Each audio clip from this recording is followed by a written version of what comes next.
Om Namo Bhagavate Vasudevaya. Om Namo Bhagavate Vasudevaya. Om Namo Bhagavate Vasudevaya. Om Namo Bhagavate Vasudevaya. Om Namo Bhagavate Vasudevaya. Om Namo Bhagavate Vasudevaya. Today, on this most sacred and joyful day, Sri Janmashtami, we shall read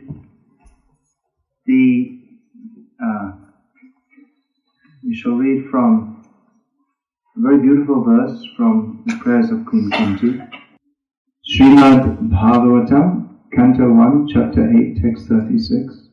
Shrinvanti gayanti grinanti abhikshnasha smaranti nandanti tavehitam janaha ta eva pashyantya chirena tavakam bhava pravaho paramam padam bhujam. This is a very inspiring verse. It inspires us to take to the primary activities of Krishna consciousness by hearing and chanting.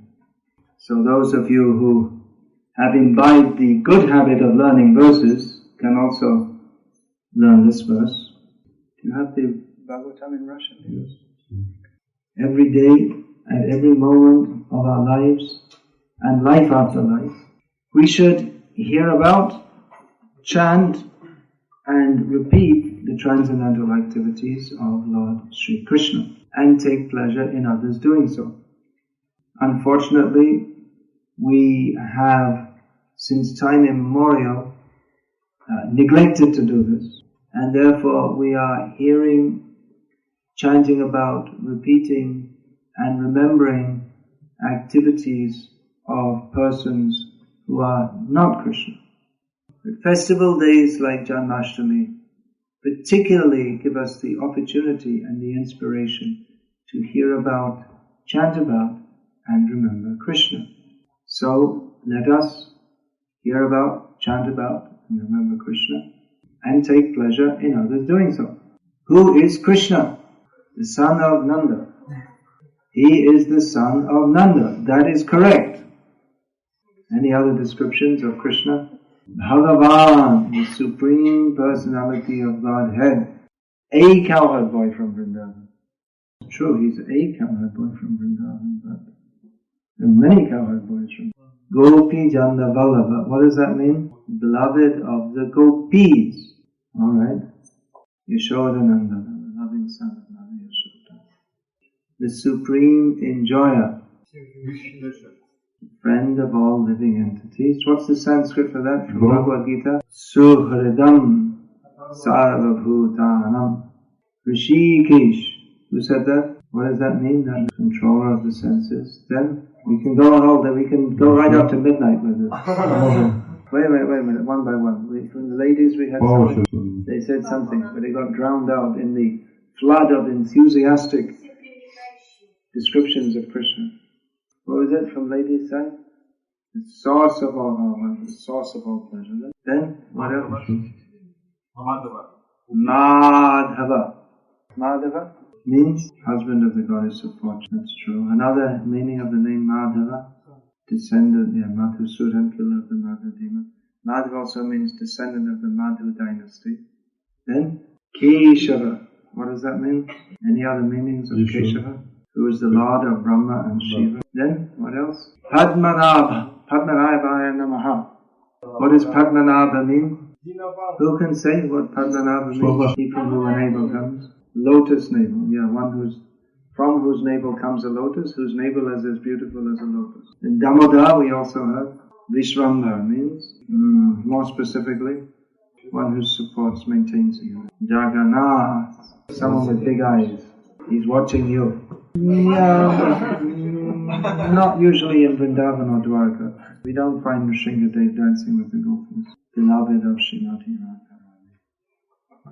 Alright, so we got the answer who is Krishna mostly by hearing some of his names.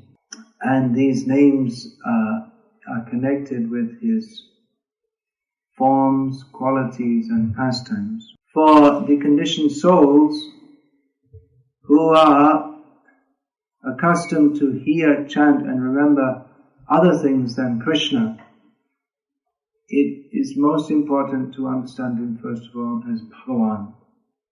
What does Bhagavan mean? Possessor of 6 opulences. What are those 6 opulences? Who knows the verse? Who knows the verse? Who said the Sanskrit verse? That's right. So, Aishvarya, that means, Aishvarya is right. Virya, Yasha, that's the one you missed. Yasha. Shriyaha means beauty. Jnana and Vairagya. Okay, so Bhagavan means one who has got these 6 opulences, right? Is that right? Yes or no? So then I'm also Bhagavan. I also have some wealth, strength, knowledge, beauty, fame, renunciation. Not very much of any of them, but something. The one who possesses them in full. That is the difference between Bhagavan and us. We should understand this very clearly. What's another famous verse which describes the supremacy of Krishna? Say this, Ishvara Parama Krishna Satchidananda Vigraha Anadira Adir Govinda Sarvakara. Okay. Who can say the translation? Nagnajiti? No? You can't say the translation? You can say it in Russian, you don't have to say it in English. Someone? So now we are hearing and chanting about and remembering Krishna and taking pleasure in others doing so. The most wonderful person is Krishna. So Krishna is supreme, he is the supreme personality of Godhead. And we are not Krishna. I'm just saying that just in case we were thinking we were, which is a ridiculous proposition, which is why you're laughing. But everyone in the material world is thinking like that. Even the little ant crawling around, of course he doesn't have very developed intelligence or philosophy, but in his ant-like way, he's thinking, I am the most powerful, opulent, famous, beautiful, knowledgeable and renounced ant. And then someone walking along crushes him to death, and without even knowing that he's done so. And imagining himself to be full of so many qualities, goes on to another body to imagine himself to be the supreme enjoyer. So Krishna actually is the supreme personality of Godhead, and we are in relationship to him very, very, very, very, very, very, very, very, very, very, very, very, very, very, very small. Just, I could say it a few more times, but I think you got the point. No, you didn't say it right. I said very, very, very, very. You left out a few ochins there. Anyway, you got the point. We just raise it to the power of. Now, some professed theists, they do not accept that God comes to this world. Or rather, they do not accept that he comes in what we perceive as human-like form. They say that God is so great, we cannot see him. Or if they hear the descriptions of Krishna, they say, that cannot be God. God is far, far above us. God cannot be a person, because a person has defects. A person is dependent upon others, and God is independent. So they refuse to accept the avatar or the descent of the Supreme Person. Actually, this word term we use, avatar, which it means he descends, but in another sense, Krishna is already here. Krishna is in everyone's heart. He's in every atom. So he comes from his supreme abode, but actually he's also already here. So why does he come? Or how can we accept that he comes? Some professed theists say that, well, if God comes among us like that, then he can't be God. He loses his godness. Or according to Christian theology, not what Christ taught, but according to Christian theology, God comes as man. And therefore, so that he can suffer like man.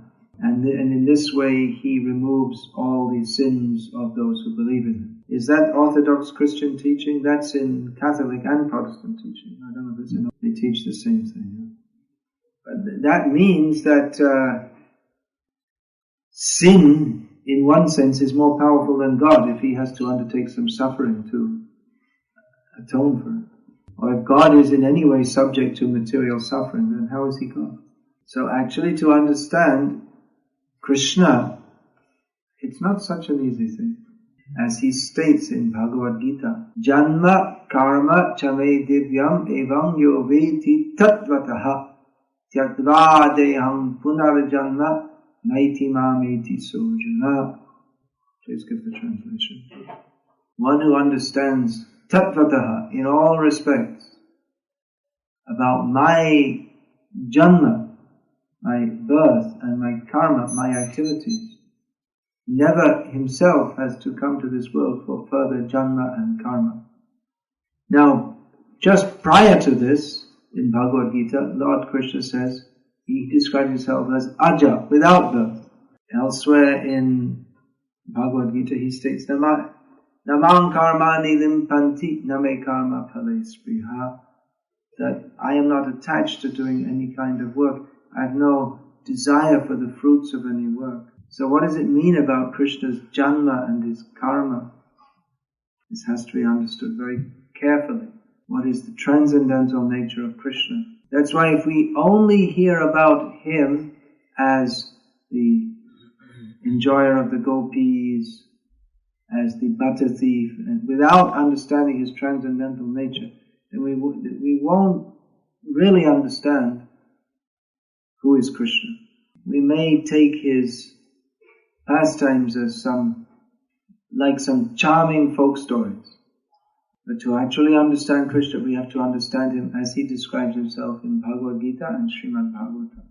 So therefore, please go on hearing and chanting from Srimad Bhagavatam, Bhagavad-gita, all these books regularly, because by doing so we can understand Krishna. Then we can actually chant Hare Krishna. Chanting Hare Krishna means to pray to Krishna, O Krishna, O energy of Krishna, please engage me in your service. But if we don't understand how Krishna is the Supreme Personality of Godhead and we are His eternal servants, then we will not have the impetus to pray like this. And because we are in this material world, we are surrounded by the atmosphere of everyone playing the false enjoyer. So, unless we regularly hear and chant about Krishna, we'll also become, by association, we'll be affected by the consciousness that I am meant to enjoy this material world. So let us regularly discuss about Krishna. Today we're discussing why Krishna comes to this world. What does he say in Bhagavad-gita? Why he comes to this world? Two famous verses. What's before that? Yada. Say together, Yada hi dharmasya Bhavati Bharata abhyutanam adharmasya Tadatmanam Srijamyam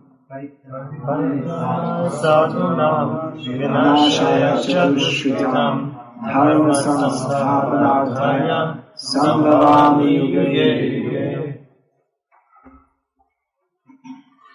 Where's our Pandit? There's one Pandit, there's another Pandit. They're all saying, Yada hi dharmasya glanir bhavati bharata. What would bhavati mean? It should be bhavati. What would bhavati? It means they're causing glani or disturbances to take place. Is it? No, bhavati means, but bhavati.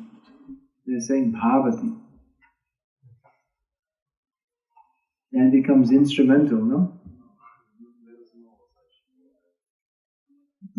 Yeah, well, that's another. Bhavati, glani bhavati bharata. Alright then, paritranaya sadhunam vinashaya tadushkritam dharma samsthapanarthaya sambhavami yuge. So, what is this meaning of this first verse? Yada yada hi dharmasya. Who can? First verse and second verse. Paritranaya sadhunam. Okay, well many seem to know it. Can you say in the mic please? Now, Paritranaya sadhunam vinashayata dushkritam. Destroying the demons, Krishna can do through his material energy. There is no demon more powerful than Parameshwari, the supreme controller of this material world. Parameshwari, she is known as. She is the wife of Parameshwar, Lord Shiva. Of course, the real Parameshwar and Parameshwari are Krishna and Radha. But within this material world, this control is given to Shiva and his wife Durga. So even the great demons, they cannot defy material nature. They cannot defy Lord Shiva. Long before Ravan was vanquished by Lord Ram, he was defeated by Lord Shiva. And he took blessings from Lord Shiva to become a bigger rascal. So Krishna incidentally kills demons. Who was some of the demons that Krishna killed? Who was the first one? Putana, Hiranyaksha. It's a wrong day. He did, but not in the form as Krishna. First was Putana Rakshasi. Then Navarta, Shakatasura, Bakasura, Akasura, Dhenukasura. Who killed Dhenuka?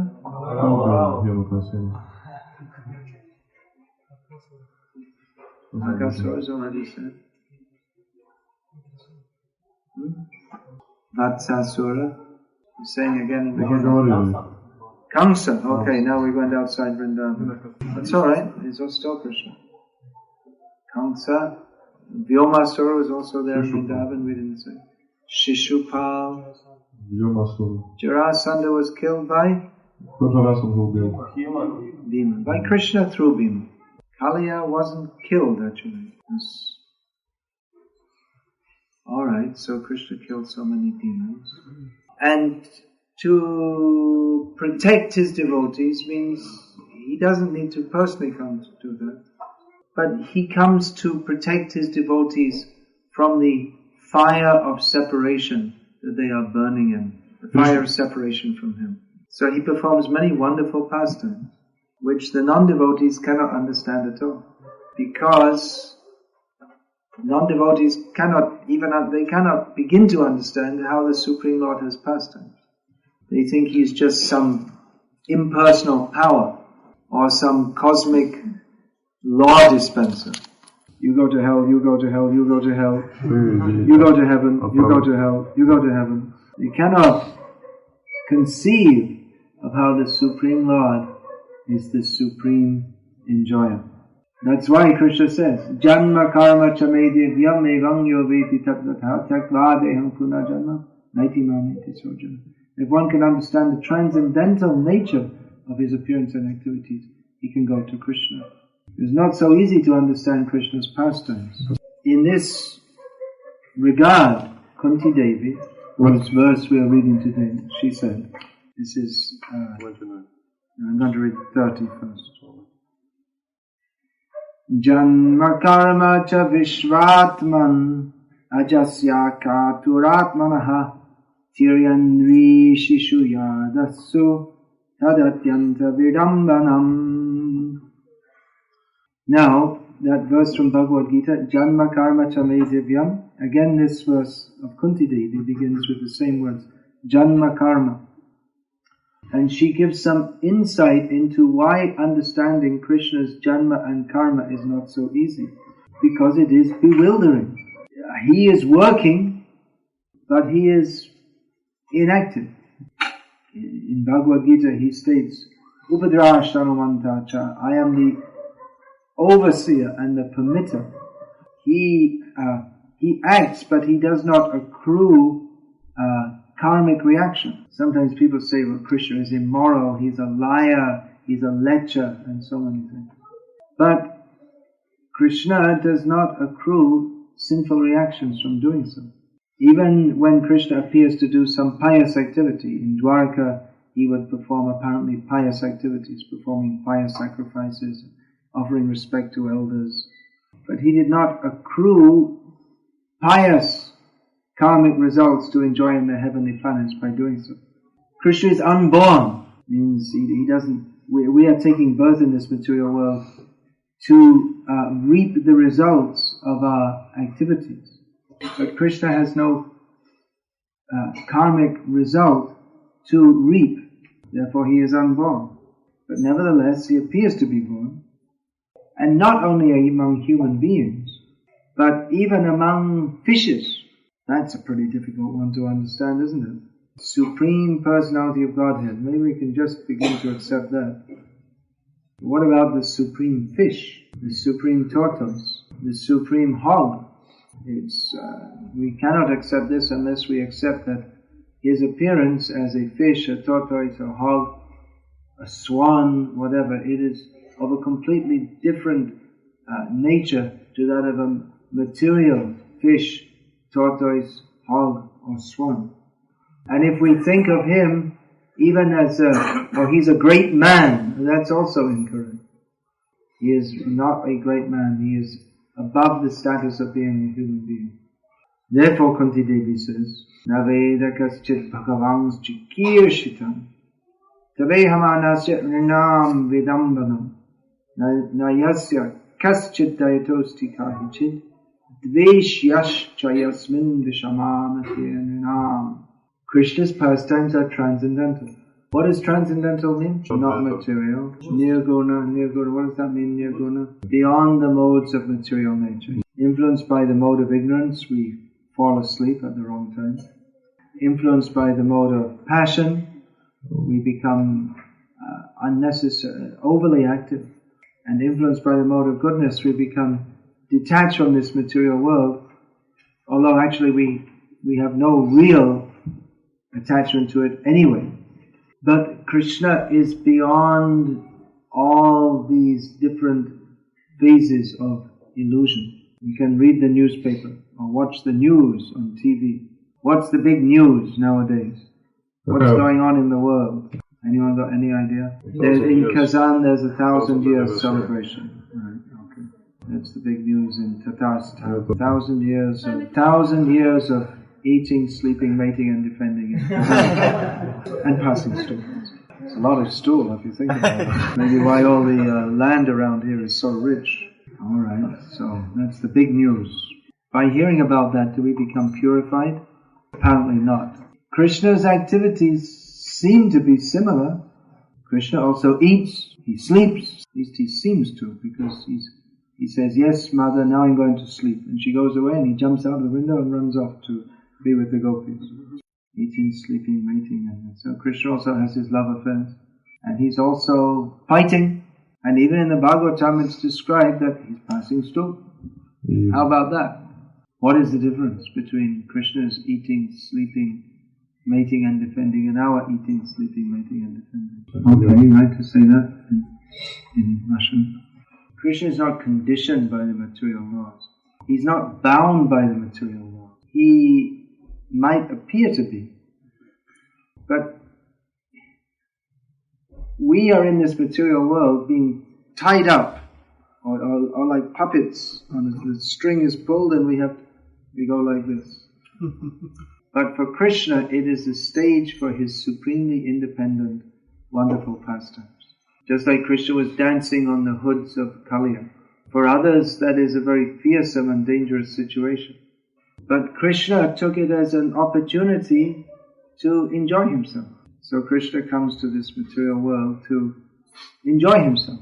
And simultaneously, he gives pleasure to his devotees, who take pleasure in considering that although this is the Supreme Lord, he has become a lover, friend, son, or master. But it's not easy to understand. Even Kunti Devi expresses difficulty in understanding this.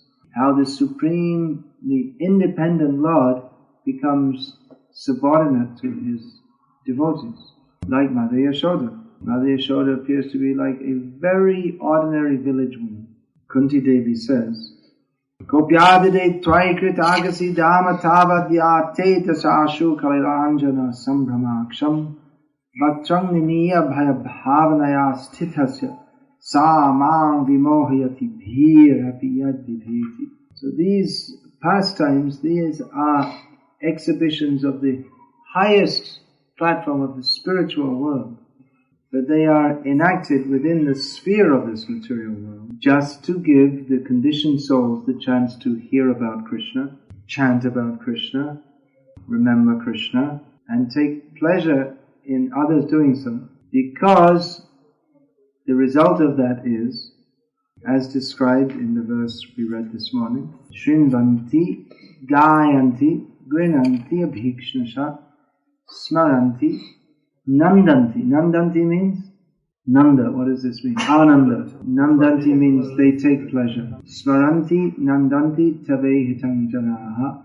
Ta'eva Pasyantya Chirena Tavakam, Bhava Prabhaho Paramam Padam Bhujam. So this verse is practically an elaboration on the Janma Karma Chame Divyam verse. And it is a summary of the verses that Kunti Devi spoke, including Janma Karma Cha Vishvatman, how Krishna comes to this world. What does he do? We were given so many definitions of Krishna. One definition Prabhupada gives, he stresses in the introduction to Nectar of Devotion, that Krishna is the supreme object of... That's correct. That everyone has the propensity to love. But by reposing that propensity in others than Krishna, we remain bound in this material world. But if we simply transfer that loving propensity to Krishna, then we will be fully satisfied. However much we try to love in the material world, we're always disappointed. We try to love our father and mother, our friends, our children, our spouse, but the ultimate result is always disappointment. Because even if we have very nice relations, either we have a disappointing relationship, or the relationship is pleasing, but it is broken by time. But if we love Krishna, we will never be disappointed, because Krishna is the perfect master.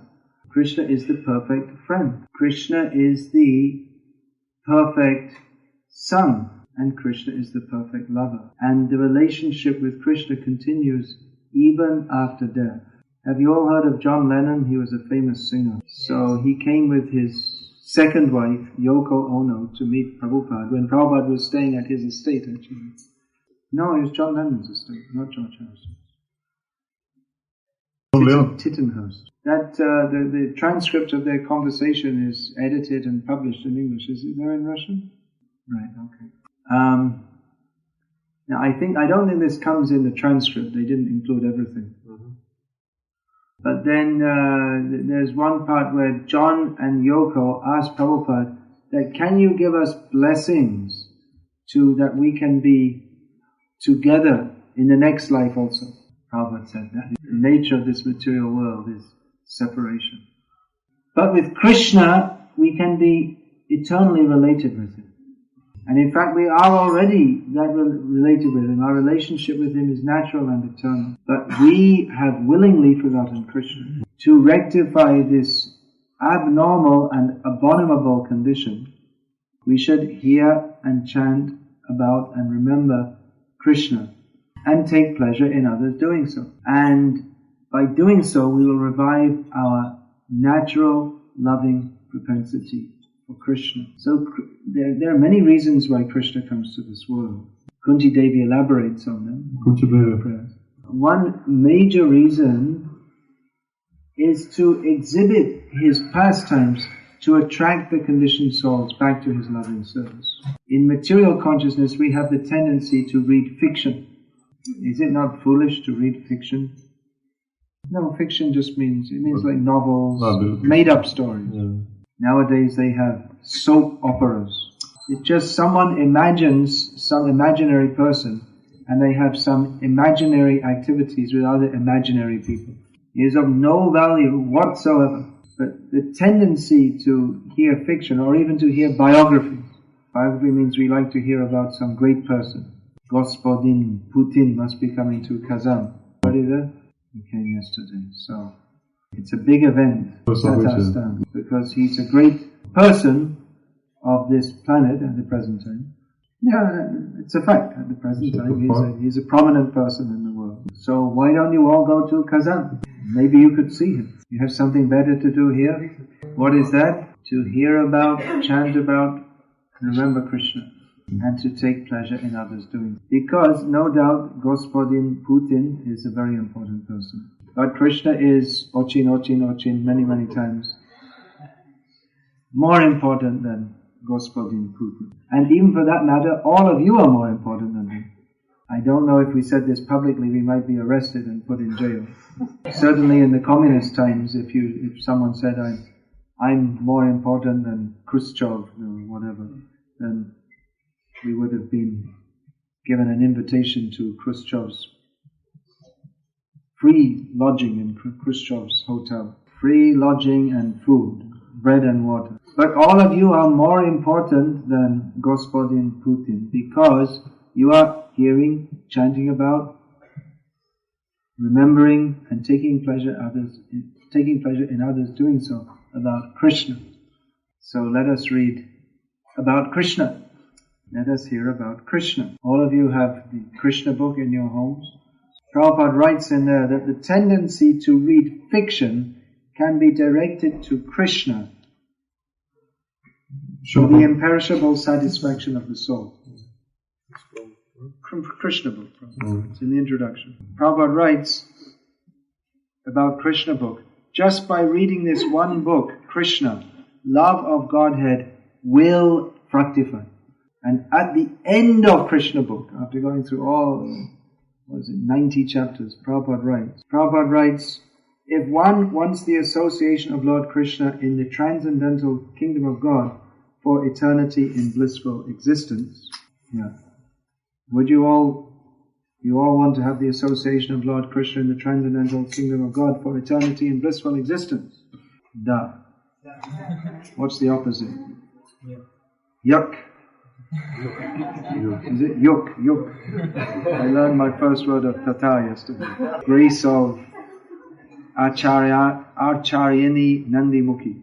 So what do we have to do if we want the association of Lord Krishna in the transcendental kingdom of God for eternity and blissful existence? What do you think, Acharyani Nandimukhi? What should we do? That's true. Alright, what else? Anything else? Well, Prabhupada writes here, one must hear about the pastimes of Lord Krishna. Povtarit. Maha Mantra. Hare Krishna, Hare Krishna, Krishna Krishna, Hare Hare. Hare Rama, Rama Rama, Hare Hare. Now listen to this. The transcendental pastimes of the Supreme Personality of Godhead, Krishna, are so powerful that simply by hearing, reading, and memorizing this book, Krishna, one is sure to be transferred to the spiritual world, which is ordinarily very difficult to achieve. Simply by reading this book, we can go back to Godhead. When you all get back home, you better get your Krishna books. And looks like I was going to say our book distributors, they can also distribute them. But they're not here. They all left. Maybe they got so enthusiastic, they already left to distribute Krishna book. The descriptions of the pastimes of Lord Krishna is so attractive that automatically it gives us impetus to study repeatedly. And the more we study the pastimes of the Lord, the more we become attached to Him. This very attachment to Krishna makes one eligible to be transferred to His abode, Golok Vrindavan. So you all please hear, read and memorize this book, Krishna. Memorize means we should be able to repeat the stories to others, so that others can take pleasure in hearing. But our one god brother, Prahladananda Swami, you all know Prahladananda Swami, he comes to Russia. So he took this very seriously, memorizing. So he memorized the whole Krishna book, word by word. He can sit down and just say every word by word. Can you do that, Chandrasekhar? Me neither. I mean, that's pretty good memory. But anyway, we should read about, regularly study and remember these pastimes. Like to do that, Nandi Mukhi, you're reading so much. You can learn all the different pastimes and tell others, so that when you meet the devotees, instead of saying, Gospodin Putin is coming to Kazan, we can say, Krishna is going to it's time for Krishna to go out to the forest. And Mother Yashoda is trying to pull him back. No, come on, it's time for lunch. And the cowherd boys are saying, no, Krishna, you can't leave. We're in the middle of our game. You'll spoil the game. And Krishna's in a dilemma. What to do? So you can remember all these pastimes and purify our tongues. As Prabhupada writes in chapter 7 of Krishna book, that this Krishna treatise is meant for that purpose, to hear the transcendental pastimes of the Lord, and thus purify oneself and reach the ultimate goal of life. So today is Janmashtami, and especially on this day, we want to hear about, chant about, and remember the pastimes of Lord Krishna's taking birth. And throughout the year we have the opportunity to remember so many wonderful pastimes of the Lord, including those of Nrsimhadev. So by remembering these pastimes, we become purified. And if we don't remember these pastimes, then we start to want to have our own kind of pastime. But our own mundane pastimes are imitations of Krishna's pastime. And instead of releasing us from the bondage of time in this material world, they cause us to pass more time within this material world, which pun you or play on words you can't translate into Russian. So let us pass our time in this material world by hearing and chanting about Krishna. There are so many other things we could discuss. Shruta Vyadini Rajendra Nrinam Santi Sahasrashaha Apashyatam Atmatattvam Griheshu Grihamedinam. The materialistic persons have thousands and thousands of subjects for discussing. They're ignorant of the Atma-tattva, knowledge of the soul. Therefore they are tied up like a post, like animals at a post within this material world. So instead of discussing the activities of this material world, let us discuss the activities of the spiritual world. And in this way transfer our consciousness to the spiritual world and go there to be with Krishna eternally. So, hearing about Krishna and chanting the Maha Mantra. So now we're going to chant the Maha Mantra as we do every year in the marketplace of Naberezhnye. So, get out your mridangas and your kartals and let's go.